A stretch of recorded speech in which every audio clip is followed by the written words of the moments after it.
Before the Walkman, music was a stationary experience. It was something that brought people together in a shared space, often the living room. People gathered around large, heavy stereos, which were often the centerpiece of their homes. These stereos were usually the focal point of a living room, a symbol of modernity and a source of pride. Vinyl records were the dominant format, offering a rich, warm sound that many still cherish today. These records required careful handling and a turntable to play. Each record was a delicate treasure. Music lovers meticulously curated their record collections, often spending hours organizing and maintaining them. They would often host listening parties with friends and family, turning music into a communal experience. Music was a shared, social event, a way to connect with others and enjoy a collective moment. Imagine a time without headphones, without personalized playlists. Music was a public affair, filling the room for everyone to hear. This was the world before the Walkman. Music on the go was limited and often cumbersome. Music on the go was limited. Transistor radios offered some portability, but they were far from perfect. However, they only provided access to live broadcasts, limiting the choice of what to listen to. Cassette decks existed, but they were bulky and intended for home recording. They were not designed for portability. The idea of personalized music, tailored to individual tastes and accessible anywhere, seemed like a distant dream. People longed for a more convenient way to enjoy their favorite tunes. The desire for a more personal and portable music experience was growing, but the technology to fulfill it had yet to arrive. The market was ripe for innovation. Little did people know that a revolution was brewing in the labs of Sony, one that would change the way we listen to music forever. The Walkman was about to make history. Masaru Ibuka, co-founder of Sony, was a man of vision. His innovative spirit and relentless pursuit of excellence set him apart in the world of technology.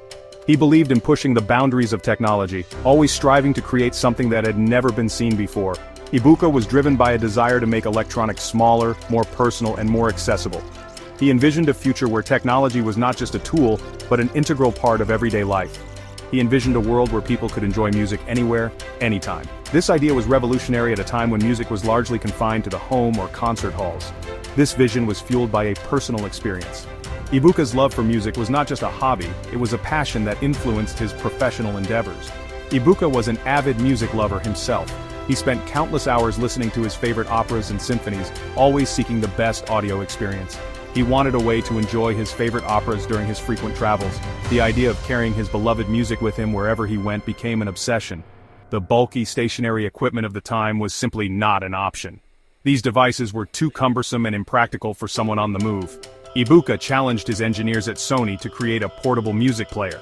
He pushed them to think outside the box and come up with a solution that defied conventional wisdom. He wanted a device that was small enough to carry in a pocket yet powerful enough to deliver high-quality sound. This was no small feat given the technology of the time. This was a radical concept at the time. The idea of miniaturizing complex audio equipment into a portable format was groundbreaking. Many within Sony doubted the viability of such a product. They questioned whether there was a market for personal music players.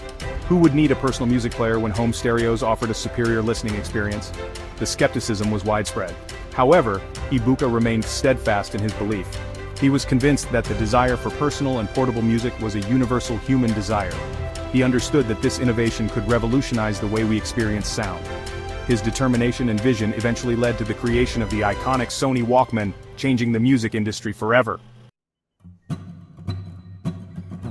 The engineers at Sony took on Ibuka's challenge. They began experimenting with existing technology. Instead of designing a completely new device, they decided to modify an existing one, the Sony Pressman. The Pressman was a compact cassette recorder designed for journalists and businessmen. It was small and lightweight, making it ideal for on-the-go recording. However, it lacked one crucial feature, the ability to play back music through headphones. The Sony engineers went to work making several key modifications to the Pressman. They removed the recording mechanism to free up space. They added a stereo amplifier to enhance the sound quality. Most importantly, they incorporated a headphone jack, a feature that would become synonymous with the Walkman. The result was a compact, lightweight cassette player that allowed users to listen to their own personalized music through headphones. The Walkman was born. In July 1979, the Sony Walkman TPS L2 made its debut in Japan. It was a small blue and silver device that weighed just under 15 ounces. The Walkman was initially met with skepticism. Some Sony executives doubted its appeal. Retailers were hesitant to stock the device. They believed consumers wouldn't be interested in a cassette player that couldn't record.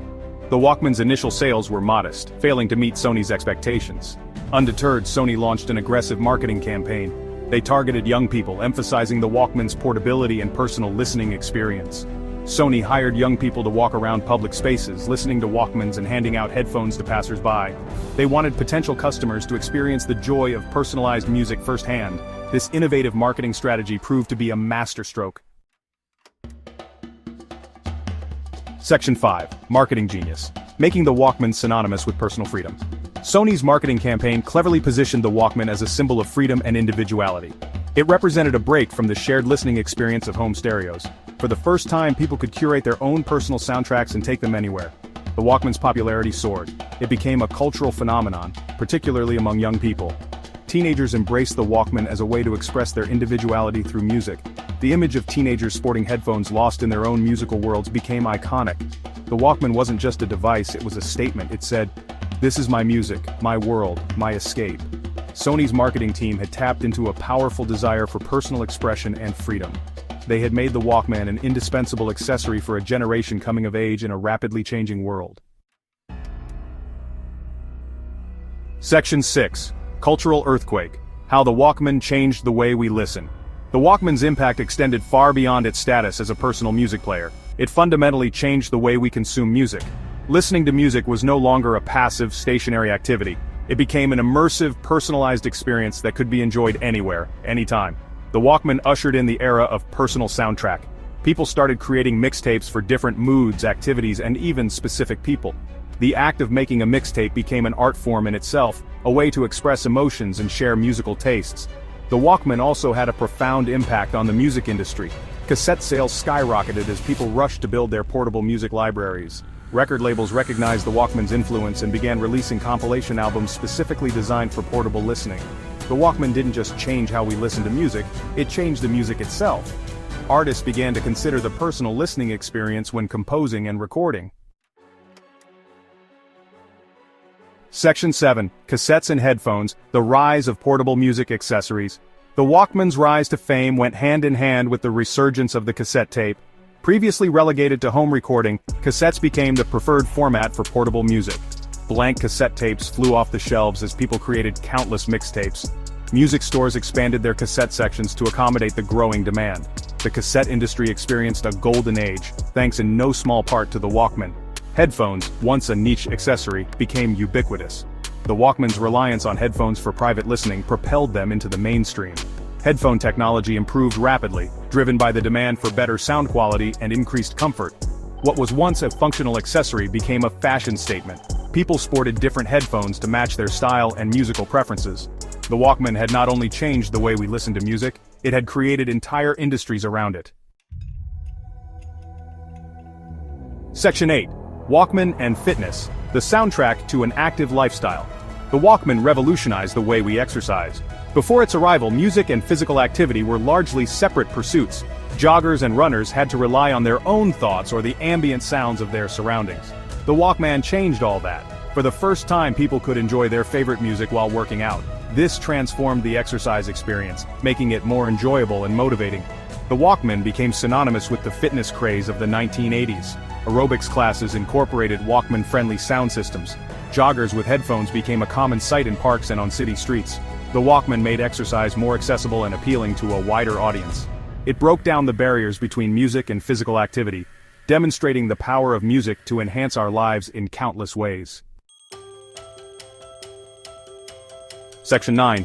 The Digital Dawn, the Walkman's legacy in a world of iPods and streaming. The Walkman's dominance waned in the late 1990s and early 2000s. As technology advanced, the once revolutionary cassette player began to feel outdated. The advent of CDs with their superior sound quality and durability marked a significant shift in the music industry. People were drawn to the clarity and convenience of compact discs. Sony released its own line of portable CD players, the Discman, but it never quite captured the cultural zeitgeist of the Walkman. The Discman was popular, but it didn't evoke the same emotional connection. The rise of digital music and MP3 players, culminating in the iPod, signaled the end of an era for the cassette Walkman. The iPod's sleek design and massive storage capacity made it an instant hit. Despite its decline, the Walkman's legacy is undeniable. It was more than just a device, it was a cultural phenomenon that changed how we experience music. It revolutionized the way we listen to music. paving the way for the personal music players we use today. The concept of carrying your entire music library in your pocket started with the Walkman. The Walkman's impact extends beyond technology. It became a symbol of personal freedom and expression, allowing people to curate their own soundtracks to life. It changed our relationship with music, making it more personal, portable, and integral to our daily lives. The Walkman allowed music to be a constant companion, no matter where you were. The next time you slip on your headphones and lose yourself in your favorite playlist, remember the device that made it all possible. The Sony Walkman, a true icon of technological and cultural innovation. Its influence is still felt today, in every beat and melody we carry with us.